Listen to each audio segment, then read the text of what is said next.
ชกเวลาก็มาไม่ต้องจากกันไปไหนท่านผู้ชมมาเอาถึงหน้าที่สุดท้ายมาดูว่าดูเสือหลังว่าคือสวยสดงดงามเป็นสีหน้าอรชรศิลปะแม่ไม้มวยไทยใครก็รู้เห็นการสู้ป้องกันตัวช่วยลูกหลานนายขนมต้นเป็นครูโบราณอาจารย์ผู้เชี่ยวชาญการเตะสอบปากคำจากเก่งกาจมาจากไหนไม่คือว่าเป็นสิ่งเสียงราคาก็เอามาวัน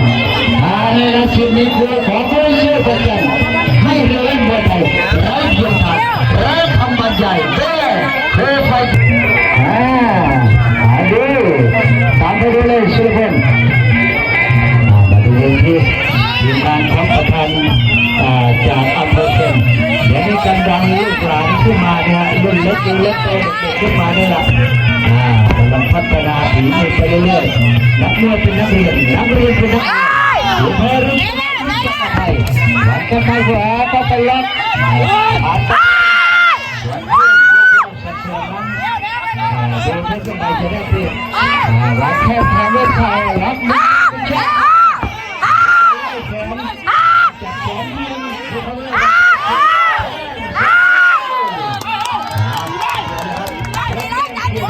รักนี่มันเชียร์ลูกหลานของเราจะไม่ได้ตั้งหน้าตั้งแขนอย่างไรเวลาถ้าประกบมีสองมือเป็นควันไม้วางข้างล็อกดันดึงแค่ซ้ายดูการเจาะยางของที่มึงใหม่ซ้ายขวาเพื่อที่จะเป็นอย่างไรดัน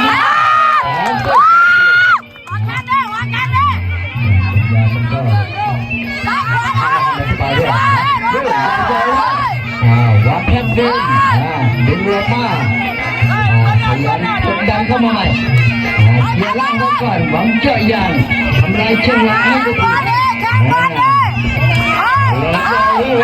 ซ้ายขวาเดินไปจับให้จุดยุทธศาสตร์มันต้องให้พากันศูนย์พันนะ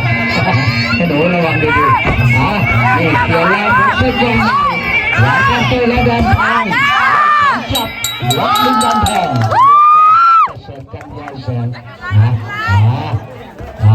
ก็ได้นะมาดูยกต่อไปนะที่นี้รุ่นต้องขอขอบคุณแก้วไม่เติมน้ำเติมได้นะอย่าจากไปเลยคุณหนูก็เวลาไปใส่แล้วใช่แล้วก็กรรมการมาด้วยเรากำลังสู้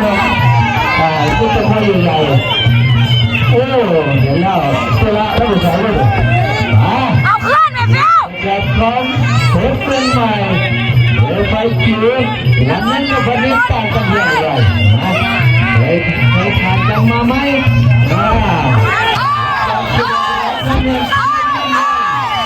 การไล่แทงใครคิดอยู่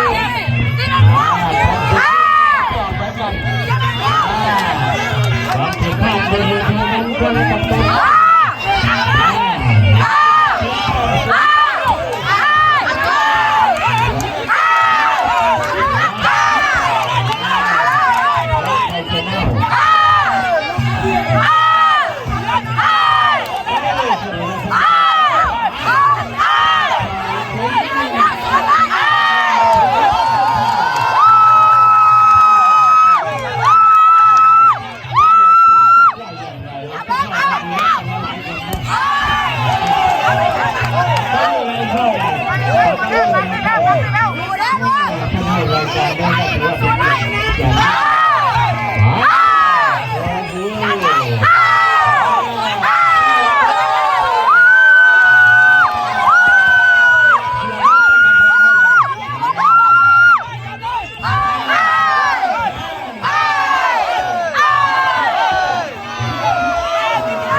ก็รับที่จะ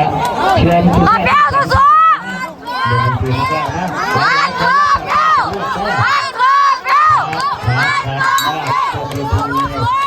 ๆ ก็เป็นทีมมวยนะมาเดินเล่นที่สามรับเดินเชียร์เดินรับเดินเชียร์เดิน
ยุติธรรมแน่นอนไม่เกี่ยวกับ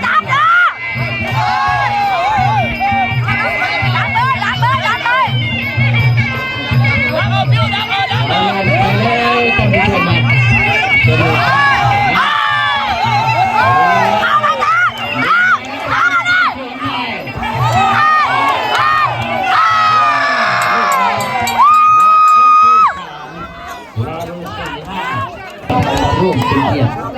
อย่าลืมว่าท่านผู้ใหญ่ใจดีสมัยหน้ามีโอกาสอย่าทิ้งท่านเลยนะรายการนี้ช่วยสนับสนุนเพื่อให้กำลังใจ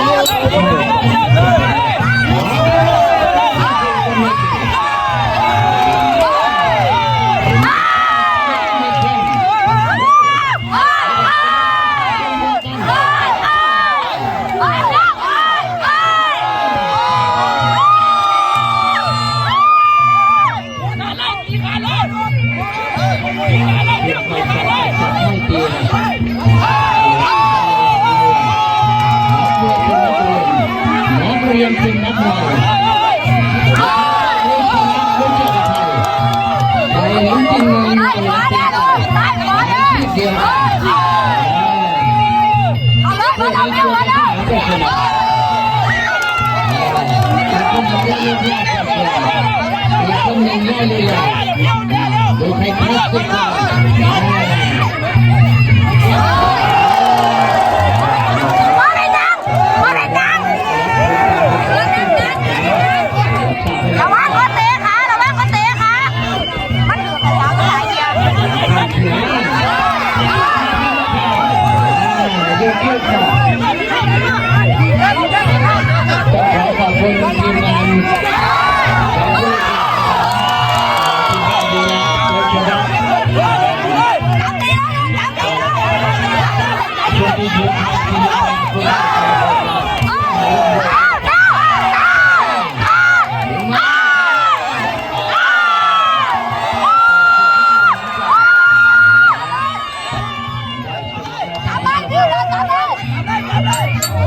คนเราไปดิ้นกับเขาผมไม่ผมไม่รู้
เจอกันใหม่ลูกต้องยอมรับการตัดสินของคณะกรรมการ